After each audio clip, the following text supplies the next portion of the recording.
Vou pedir para dois homens fortes aqui agora, vamos ver, né? Todo mundo levantando. Só para puxar a mesa um pouco mais para lá, ó, o Odair, a Fabinho aí. Obrigado, isso. Cuidado com a taça aí. Obrigadão. Bom, tema de hoje, gente, uma mesa preparada. Tem uma mesa para nós aqui. Glória a Deus, não é? Que bom estarmos diante de uma mesa preparada. Não é qualquer mesa.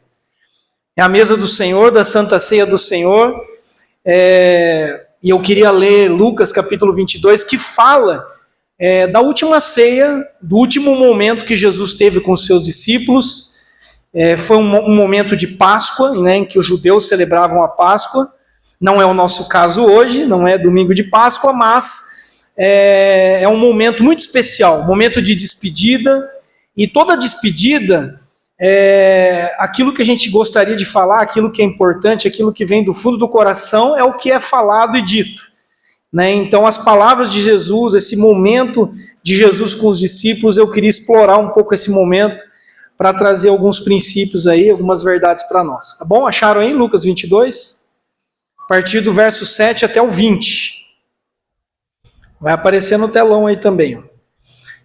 Finalmente, chegou o dia dos pães sem fermento, no qual devia ser sacrificado o cordeiro pascal. Jesus enviou Pedro e João, dizendo: vão preparar a refeição da Páscoa. Onde queres que a preparemos? Perguntaram eles. Ele respondeu: ao entrarem na cidade, vocês encontrarão um homem carregando um pote de água. Sigam-no até a casa em que ele entrar. E digam ao dono da casa: o mestre pergunta: onde é o salão de hóspedes, pelo qual poderei comer a Páscoa com os meus discípulos? Ele lhes mostrará uma ampla sala no andar superior, toda mobiliada. Façam ali os preparativos. Eles saíram e encontraram tudo como Jesus lhes tinha dito. Então prepararam a Páscoa. Quando chegou a hora, Jesus e os seus apóstolos reclinaram-se à mesa. Ele lhes disse: desejei ansiosamente comer essa Páscoa com vocês antes de sofrer, pois eu lhes digo, eu não comerei dela novamente até que se cumpra no reino de Deus. Recebendo um cálice, ele deu graça e disse: tomem isso e partilhem uns com os outros, pois eu lhes digo que não beberei outra vez do fruto da videira até que venha o reino de Deus. Tomando o pão, deu graças, partiu e deu aos seus discípulos, dizendo: isto é o meu corpo, dado em favor de vocês, façam isso em memória de mim. Da mesma forma, depois da ceia, tomou o cálice, dizendo: este cálice é a nova aliança no meu sangue, derramado em favor de vocês.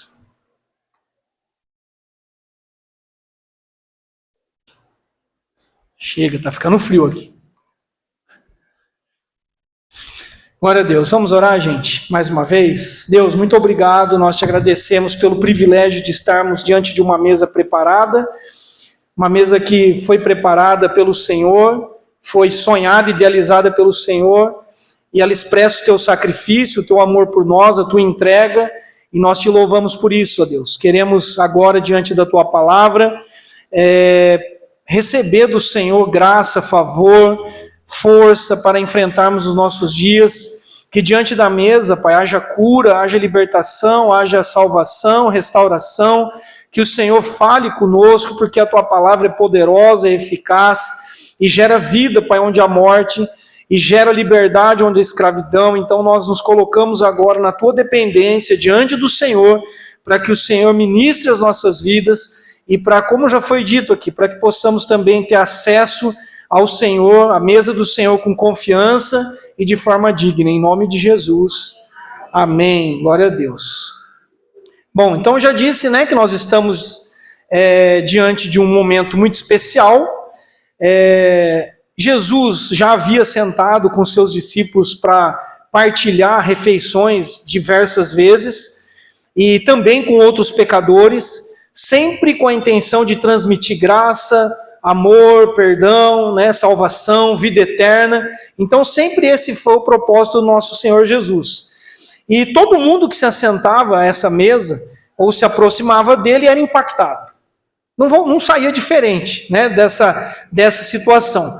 Foram muitas mesas, foram muitas pessoas diferentes, mas o amor de Cristo por cada uma delas, o amor de Deus por nós sempre foi, sempre será o mesmo. É aquele tipo de amor, de acordo com a Bíblia, que é constrangedor, sabe? É aquele amor que nos leva às lágrimas, nos leva à adoração, é um amor que nos constrange a ponto de nós nos rendermos totalmente e cairmos de joelhos diante dele. Foi assim com os discípulos, foi assim com várias pessoas, homens, mulheres, e eu espero que seja assim conosco também diante dessa mesa preparada. Amém? Você espera isso? Você vê que essa expectativa ou não? De que há algo preparado para nós. E aqui tinha um ar de despedida. Tinha um ar de despedida, era a última. Se você olhar os versículos 15 e 16, eu li, né? Dá uma olhada rápida aí, você vai ver palavras de despedida. E o versículo 22, que eu não li, também fala isso. Ó, o Filho do Homem vai, como foi determinado. Eu estou de partida, o Filho do Homem vai como está determinado. Mas ai daquele que me trai. Ai daquele que me trai. Então, assim, palavras de despedida trazem aquilo que é essencial para a vida. E eu acredito, assim, que um texto como esse é um texto muito revelador. Porque ele mostra de uma forma muito clara aquilo que está no coração de Deus. Aquilo que, assim, não pode faltar. Verdades que precisam ser enraizadas mesmo no coração daqueles que são discípulos de Jesus. Então, essas últimas palavras são de grande interesse. Pelo menos para mim é. Para você? São palavras, assim, impactantes, importantes. E aí, ao preparar a mensagem, sempre vinha à minha mente assim: é importante que? É importante isso ou aquilo. Né, de acordo com o que Jesus foi, de acordo com a conversa, de acordo com tudo que foi acontecendo aqui. Então a primeira coisa que eu percebo na Bíblia, não só nesse texto, mas em outros, é que é importante preparar-se. É importante preparar-se. Nós às vezes nos esquecemos disso. Dos versos 7 a 13, nós vemos todo um cenário onde há um lugar, né, há um salão, os elementos necessários para celebrar a ceia, como nós temos aqui, o pão, né, o suco da videira, havia uma mesa, mobílias, né, foi um local onde eles foram para o andar superior, onde era todo mobiliado, todo preparado para aquele momento, discípulos presentes, porque não adianta eu ter mesa, pão, suco, coisas materiais e físicas e não ter discípulos, certo? Então, discípulos presentes e o mais importante de tudo, Jesus presente. Esse foi o cenário preparado. É esse o cenário que nós temos aqui. Jesus como a pessoa mais importante na mesa, os discípulos aqui, e aí temos mesa, temos pão, temos suco, né, temos cadeiras, temos mobílias, mas quando eu falo sobre essa questão do preparo, eu não me refiro apenas a um preparo físico. Nós temos essa preparação material, não apenas uma preparação relacionada a questões temporais, a questões terrenas que passam. Daqui a pouco, nós teremos todas as luzes da igreja apagadas e essa mesa vai ser desmanchada, né? As mobílias vão mudar de lugar, mas eu falo de uma preparação espiritual. De uma preparação também que não se resume apenas ao dia de hoje, ao culto de Santa Ceia, mas a uma preparação diária. Uma preparação que nos leva a ter verdadeira e sincera comunhão com Deus. Segunda, terça, quarta e assim por diante. Ok? O apóstolo Paulo, em 1 Coríntios capítulo 11, fala que nós temos que nos examinar a nós mesmos. Nós temos que fazer isso. Para poder participar de um momento como esse de forma digna, de forma correta, honrosa. E aí sim, poderemos, lógico, comer do pão e beber do cálice. Nessa questão de preparação, eu queria falar sobre duas questões importantes dentro da nossa espiritualidade, que envolve a preparação. A primeira delas é a santidade. O pão sem fermento aqui, né, partido para que eles pudessem comer, esse pão representava uma vida sem pecado. Uma vida pura, uma vida santificada, uma vida consagrada, separada para Deus. E Jesus mesmo afirmou ser esse pão. Ser o pão vivo que desceu dos céus. E a Bíblia diz, inclusive, que em Jesus não se encontrou nem dolo, nem culpa e nem pecado. Então Jesus é o pão sem fermento, representado aqui nessa ceia. E ele continua sendo esse pão vivo que desceu do céu. Ele continua sendo esse pão sem fermento. E não apenas o pão que desceu do céu, mas o pão que voltou para o céu. Que subiu aos céus e está à direita do Pai, e que agora espera que os seus discípulos, que cada um de nós, que a gente continue a desenvolver a nossa santificação e a nossa salvação. Por isso que eu estou dizendo que o preparo, é importante preparar-se, não é apenas um preparo pontual, circunstancial, é um preparo para a vida. Quem está entendendo? Amém? É um preparo diário. A primeira questão é, eu preciso me santificar. Eu preciso me consagrar mais a Deus. Eu preciso desenvolver a minha salvação. De acordo com o escritor de Hebreus, sem santidade ninguém verá o Senhor. Está escrito lá em Hebreus. E o escritor de Hebreus diz que nós precisamos nos esforçar. Aparece essa palavra. Nós precisamos nos esforçar para viver em paz com as pessoas e para viver em santidade. Isso envolve uma disciplina, ou disciplinas espirituais, passa por renúncia, passa por escolhas difíceis, certo? Então não tem como eu estar preparado para um momento como esse, ou para a vida sem santidade. Sem santificação, ninguém verá a Deus. Quem quer ver a Deus? Tem que se santificar. É dessa forma, não é? E a pergunta, assim, é a seguinte: como que eu tenho vivido? Como que você tem vivido? O que eu tenho pensado ultimamente? O que eu tenho falado ultimamente? O que eu tenho feito ultimamente? Nós já estamos fazendo um autoexame, ok? O que eu estou pensando, o que eu estou falando e o que eu estou fazendo ultimamente. Ou o que você não está pensando, não está falando e não está fazendo que você deveria. Porque nós pecamos não só por ação ou por ações, nós pecamos por omissão. Então tem coisas que eu deveria estar falando e não estou falando. Coisas que eu deveria estar pensando e eu não estou pensando. E coisas que eu deveria estar fazendo e eu não estou fazendo. Então, hoje para nós é um dia de conserto, é um dia em que temos a oportunidade de colocar nossa casa em ordem, o nosso mundo interior em ordem. Esse é o momento. Por quê? Porque o noivo se apressa.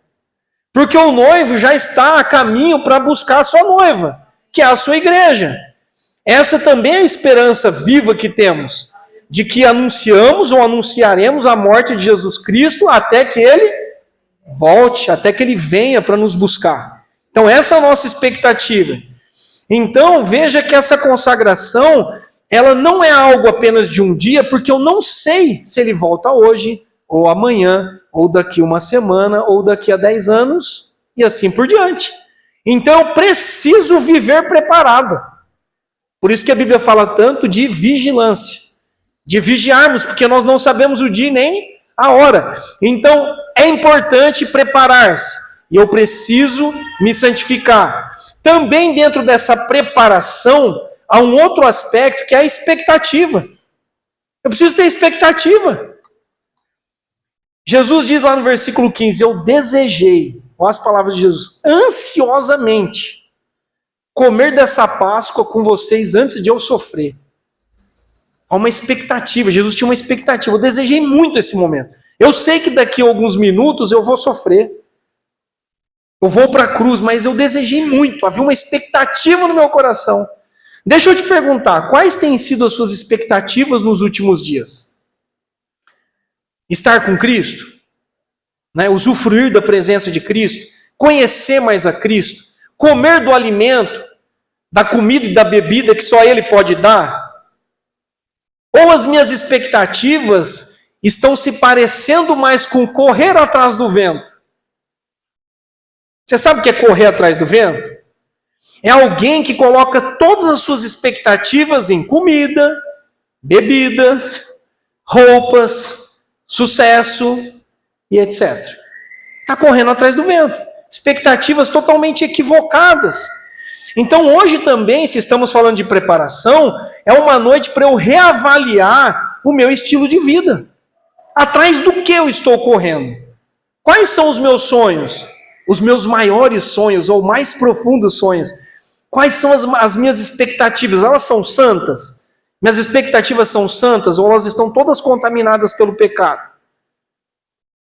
E estamos aqui para mudar. Quem quer mudar de vida? Deus, eu estou aqui para fazer uma reavaliação do meu estilo de vida e para que o Senhor me ajude.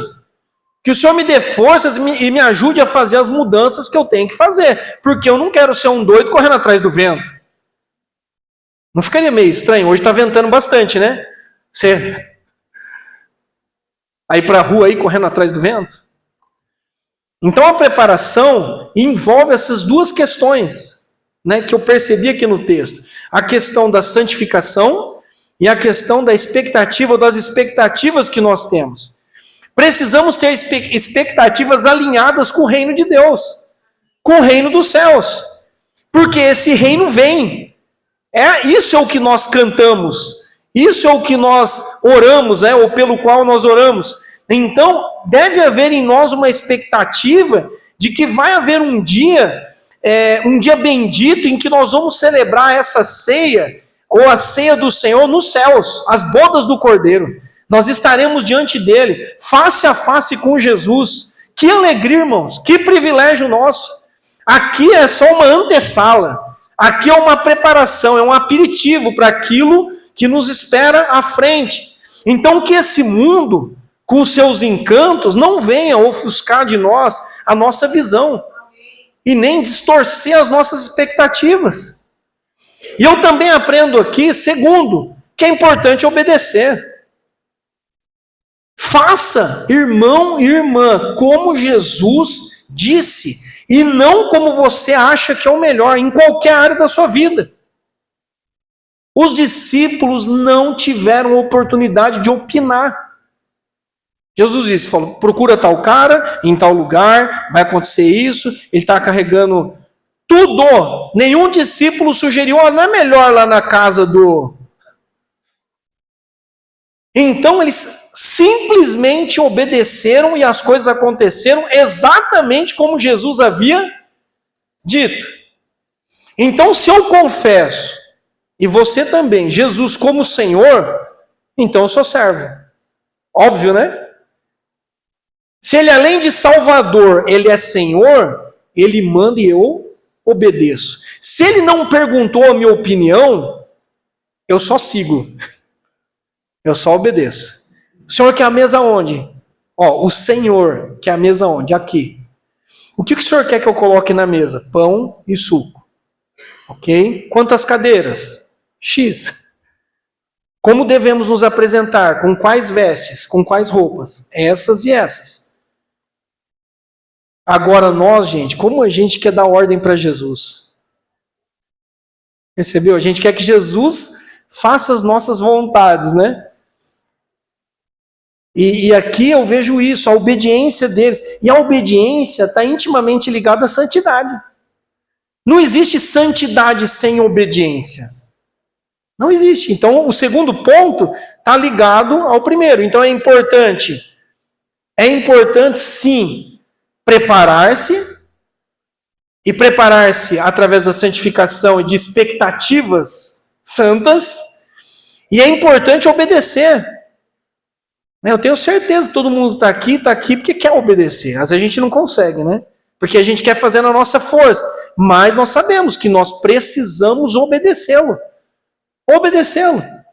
Terceiro, irmãos, é importante partilhar. Igreja, povo de Deus, família de Deus, é importante repartir. Versos 17 a 19 a gente vê isso. O cálice foi partilhado. O pão foi partido e foi distribuído entre eles. Todo mundo teve acesso.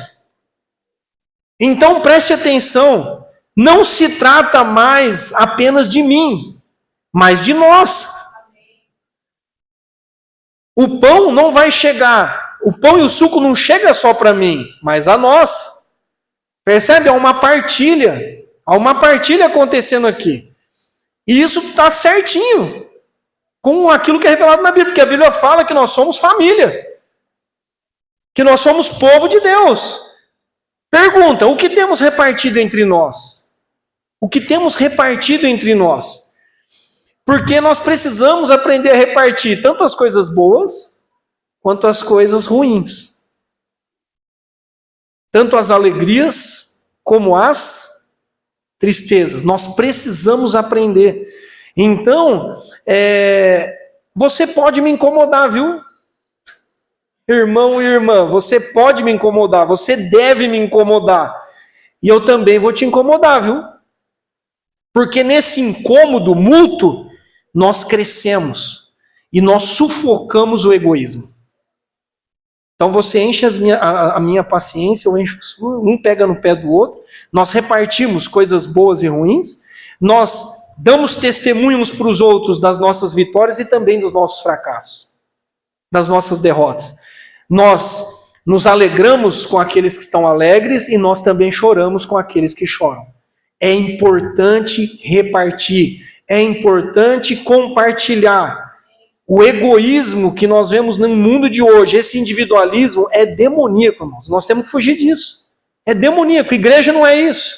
Então, por falta muitas vezes de partilha e de compaixão, pessoas estão morrendo do nosso lado. Nós estamos saciados, nós estamos dessedentados e tem gente morrendo de fome e de sede do nosso lado, porque nós não repartimos. Nós não levamos muitas vezes esse pão a quem tem fome.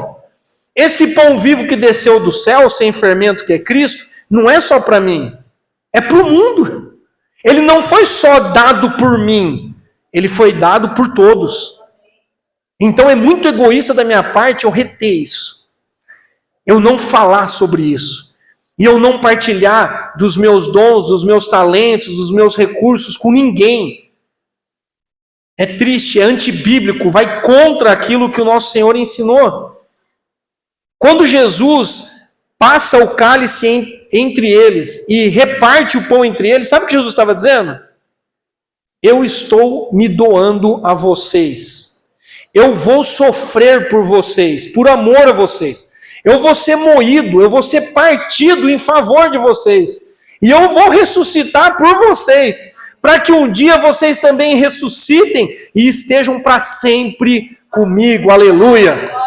Percebe que em nenhum momento aquilo que Jesus está fazendo é para Ele.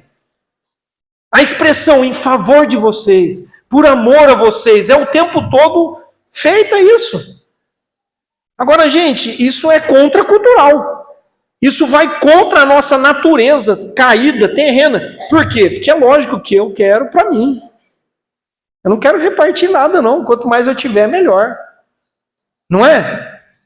Só que a Bíblia, ou o próprio Jesus, está nos ensinando o quê? A repartir. E aqui, irmãos, nós experimentamos a graça. Em favor de vocês. Em favor de vocês. Olha, vocês não mereciam. Vocês pisaram na bola, vocês me deixaram. Vocês são orgulhosos, autossuficientes, mas por amor a vocês, porque eu sou bom e gracioso e misericordioso, eu vou me doar por vocês. Eu vou morrer no lugar de vocês. Eu vou substituir vocês na cruz, porque senão vocês não teriam acesso nem ao pão e nem ao suco. Vocês não teriam acesso. Então esse amor, que é um amor que nos constrange, ele tem que aniquilar de uma vez por todas as nossas desculpas. Nós damos muitas desculpas em relação a tanto compartilharmos com Deus, como também compartilharmos algo com o próximo. Sempre nós temos uma boa explicação. Mas como já foi dito aqui, Deus conhece o íntimo. Deus conhece o coração. Agora preste atenção, uma vida escondida, uma vida solitária, uma vida fechada em si mesmo, é uma vida pobre. É uma vida distante, planejada por Deus, daquilo que Deus planejou. É uma vida medíocre. Uma vida que não é quebrada, partida, repartida. É uma vida medíocre, empobrecida. Então a graça da vida está em servir. A graça da vida está em dar. Porque mais bem-aventurado é dar do que receber. E a pergunta aqui diante da mesa preparada é: o que eu tenho repartido com os outros? Com o próximo? Ah, não, eu não quero incomodar ninguém. Então você está no lugar errado, porque a igreja é um lugar de incomodar um ao outro. É assim. Ah, eu não quero que ninguém saiba dos meus problemas. Tá bom. Então por que você quer que eu conte os meus problemas para você, se você não abre os seus? Percebe, gente? Então aqui a vida é partilhada. Então reparta o que você tem. Eu não estou falando de coisas materiais. Também pode ser. Eu estou falando de você repartir quem você é como pessoa. Reparta isso com as pessoas. Né? Jesus fez isso por nós. Quarto, irmãos, é importante diminuir. Aqui é doído.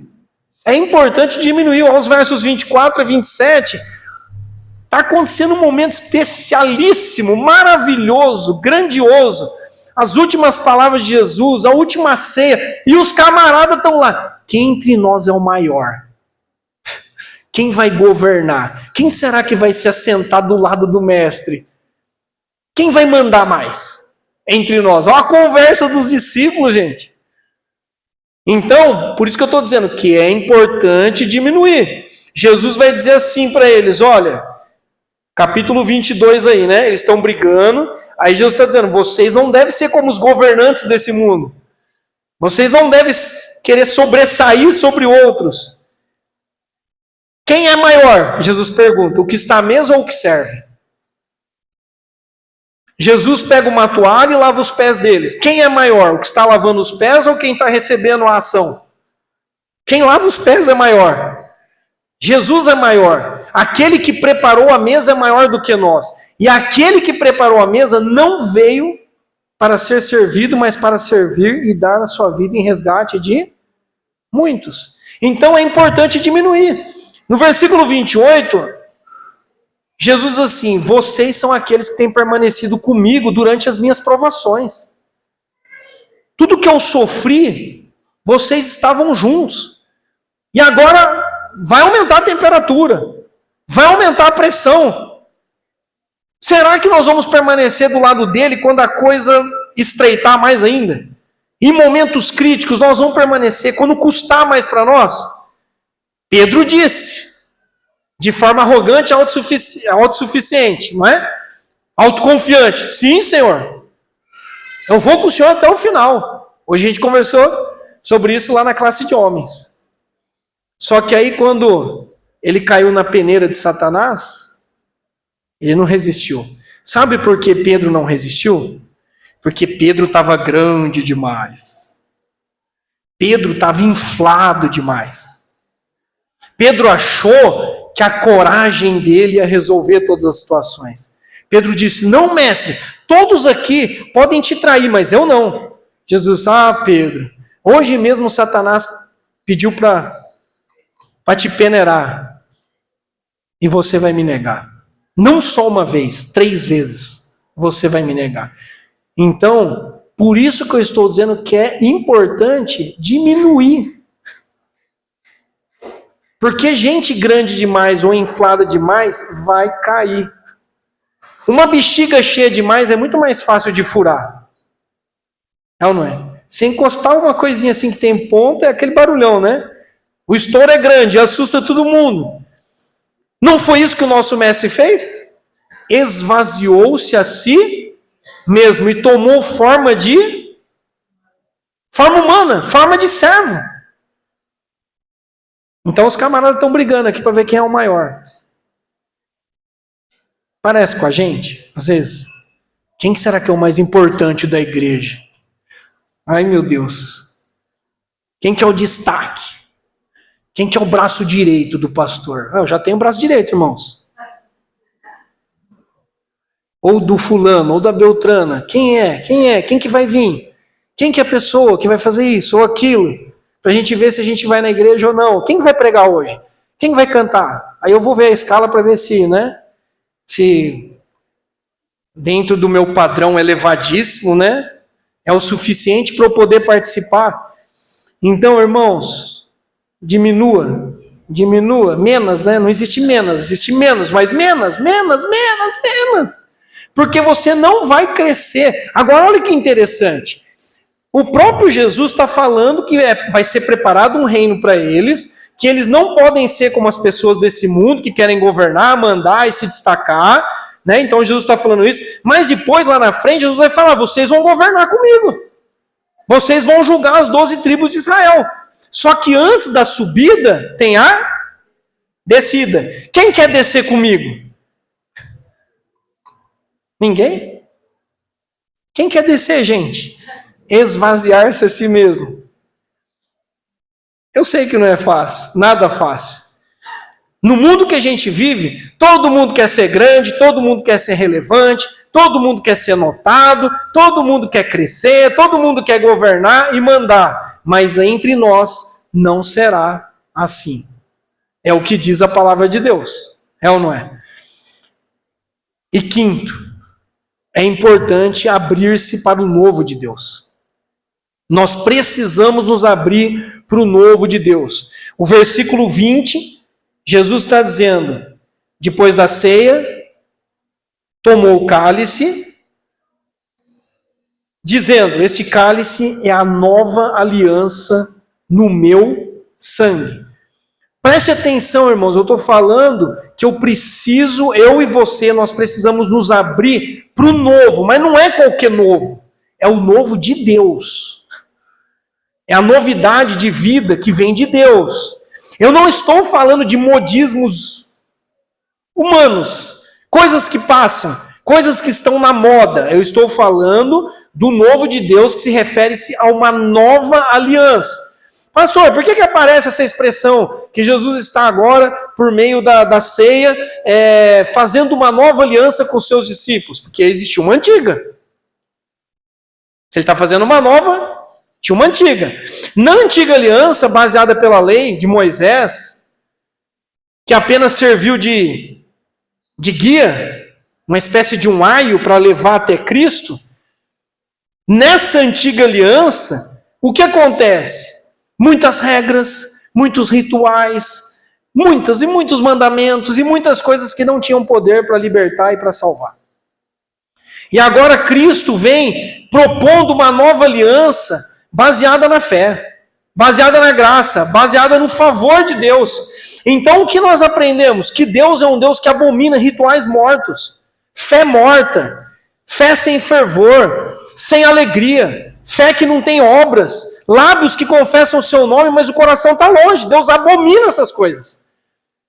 A novidade de vida de Deus, a nova aliança, passa por um novo nascimento. Um novo nascimento. Então, regras e mais regras não tem poder de salvar. Não tem poder. Não tem poder de purificar pecados. A Bíblia revela Deus como o autor da vida. E onde há vida, preste atenção nisso, há sempre algo novo, algo fluindo, algo em movimento. Onde há vida, há sempre algo novo, fluindo e em movimento.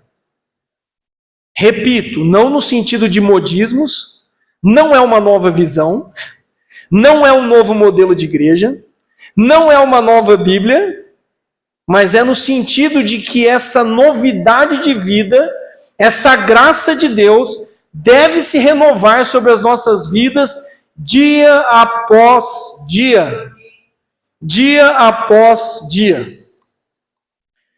Se essa graça não se renovar sobre as nossas vidas dia a dia, as nossas vidas vão ser muito chatas, enfadonhas, cansativas. É isso, porque é ritual, é fazer, rotinas. Não produz vida, não produz vida. A nova aliança liberta. A nova aliança traz um frescor. A nova aliança traz uma leveza onde havia um jugo pesado e onde havia medo de condenação. É isso que a nova aliança traz. Nela, a culpa é removida e o acesso a Deus pela fé é garantido. E nós já cantamos isso aqui também.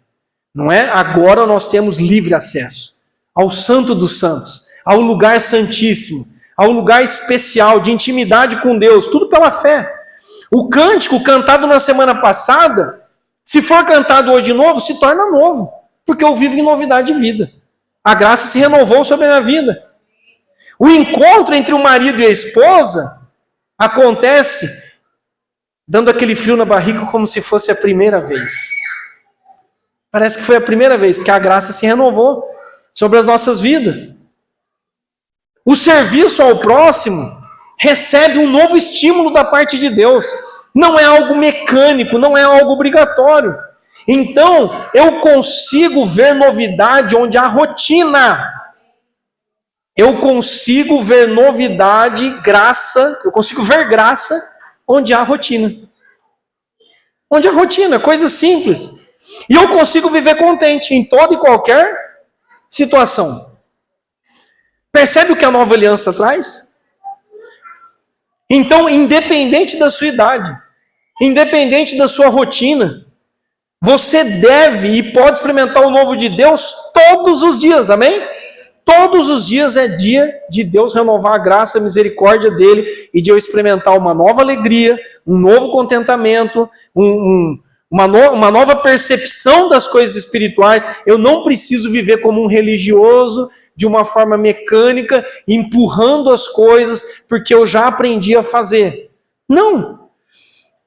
Então, ao olhar para essa mesa, veja quantas coisas importantes. Talvez você tenha enxergado até outras quando nós lemos aqui. Mas há muita coisa importante nesse encontro de Jesus, nessa despedida de Jesus com os seus discípulos. E essas coisas importantes precisam afetar as nossas vidas. Não é para a gente sair do culto assim, nossa, que bonito, né? Que eu tenho que repartir, que bonito que eu tenho que servir, né? Que coisa bonita, né? Que tem uma nova aliança agora. Não, tá, é bonito, é maravilhoso. Né? Jesus é majestoso, mas assim, ok, eu quero que isso impacte a minha vida. Olha que bonito diminuir, né? Sem Deus, sem a ajuda de Deus. Que lindo viver as novidades. Ok, então eu tenho que abraçar o novo de Deus. Eu tenho que deixar para trás as coisas antigas e viver em novidade de vida, senão eu vou viver sempre no passado, preso a coisas que deveriam já ter sido abandonadas, esquecidas por mim, para que eu pudesse viver o novo de Deus. Então, hoje é uma noite assim, não só de autoavaliação, diante da mesa preparada, mas é uma noite de decisão. E eu decido me preparar melhor. Você decide se preparar melhor? Pode começar aqui confessando pecados para que você possa participar da minha. Eu decido, Senhor, diante do Senhor eu quero me preparar melhor. Eu quero me santificar mais e eu quero ter expectativas nobres, elevadas. Diante da mesa, Deus, eu decido obedecer. Eu sou muito cabeça dura, eu sou muito desobediente, Senhor. Então hoje eu decido obedecer. Eu decido repartir mais. Eu decido reter menos. Eu decido abrir as mãos. E o meu coração? Eu decido hoje, Senhor, expandir o meu coração. Abrir a minha casa para que outros entrem. Amém? Ó, minha casa, tá? Falando do coração, da tua vida. Eu decido. Senhor, eu decido hoje diminuir. Em nome de Jesus. Eu não quero ser nem grandão, nem inchadão. Eu quero diminuir, Deus. Eu quero aprender a me esvaziar como o Senhor se esvaziou de si mesmo. E Deus, eu estou aberto para o novo. O novo de Deus. O que é o novo de Deus hoje? Para mim, eu quero, Deus. Você quer ou não? Olha que coisa linda, viver o novo de Deus na rotina. Quem quer isso? Não é? Amanhã você está lá no trabalho ou num afazer doméstico, alguma coisa, e seu coração está cheio de alegria, como se fosse uma fonte a jorrar, de contentamento, de Deus, muito obrigado, porque hoje eu abri os olhos, e eu acordei mais uma vez, e eu estou podendo viver, estou podendo falar com o Senhor, estou podendo me aproximar. Deus, que bênção! Que bênção essa segunda-feira, aleluia!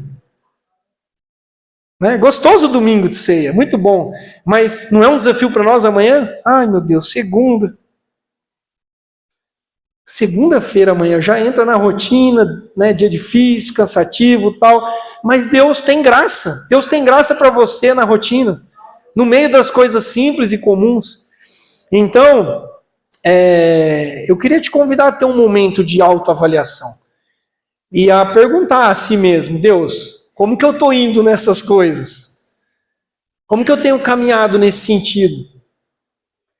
E se o Espírito Santo te mostrar algo, fale: Deus, sim, eu entrego ao Senhor, eu confesso. Eu confesso que eu tenho sido egoísta, individualista. Eu confesso que eu estou querendo crescer demais, que eu estou atrás de coisas grandes demais para mim.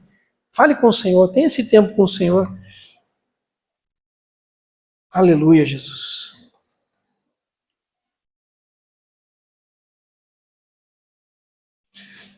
A Bíblia diz que convém, João Batista disse isso, convém que ele cresça e que a gente diminua. Peça isso: Jesus, cresça em meu coração hoje, Deus. Cresça dentro de mim. Cresça dentro de mim. Aleluia. Me ensina a obedecer, Deus.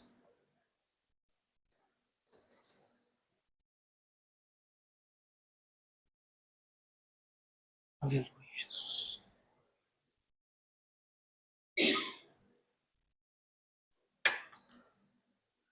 Senhor, vê se é em nós algum caminho mau, Pai, e nos conduz pelo caminho eterno, Deus. Em nome de Jesus. Som do meu coração, som do coração da sua igreja. Nós precisamos e queremos nos parecer mais com o Senhor. Não com o modelo que é apresentado para nós hoje, de homens e mulheres bem-sucedidos, mas nós queremos nos parecer com Jesus, andar como Jesus andou. Queremos viver, Pai, no frescor, na leveza da nova aliança. Nos livre, Pai, de uma religiosidade morta, vazia, de uma fé vazia, Senhor, de um tipo de culto, Pai, sem alegria, sem expectativa. Nos livre, Pai, e não apenas de dias como esse, dias que são pontuais, importantes, mas nos livre de vivermos como robôs ao longo da semana. Pessoas, ó Deus, que correm de um lado para o outro, correndo atrás do vento, sem propósito, sem olhar para o céu, sem pensar nas coisas celestiais, sem aguardar a tua vinda. Deus, nos livre dessas coisas. Nós estamos aqui para anunciar a tua morte, a tua ressurreição, até que o Senhor volte para nos buscar, Deus. Que privilégio nosso saber que o Senhor preparou tudo.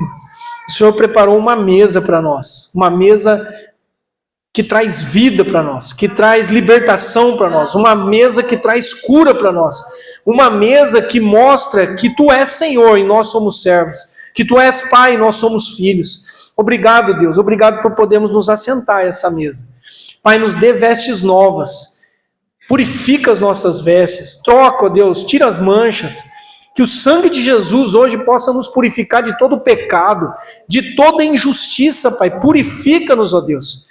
Queremos pensar como o Senhor pensa, falar o que o Senhor fala e agir, Pai, como o Senhor age, andar como o Senhor andou, como está escrito lá em 1 João. Nos ajude, Senhor, nos ajude. Só podemos participar da tua mesa de forma digna, porque o Senhor nos salvou, aleluia. Não foi pelo nosso esforço, como já foi dito aqui, mas foi pelo teu sacrifício em nosso lugar. E nós podemos nos aproximar. Obrigado por ter nos convidado, nos escolhido, nos chamado. Muito obrigado, Deus. Nós fazemos isso com gratidão e alegria no coração. Que esse momento faça bem aos teus filhos, que o Senhor fortaleça aquele que está enfraquecido, aquele que está cansado, que receba o renovo do Senhor, aquele que está sem esperança, que receba uma esperança viva, em nome de Jesus, e que os nossos dias não sejam iguais, que os nossos dias não sejam chatos, monótonos, mecânicos, enfadonhos, mas que possamos viver dia a dia com o Senhor. E onde o Senhor está, a liberdade, a novidade, a alegria, a paz, a segurança, Pai, onde o Senhor está, e o Senhor está em nós. Bendito seja o Cordeiro de Deus, bendito seja o Senhor dos Exércitos. Aleluia, aleluia, glória a Deus. Glória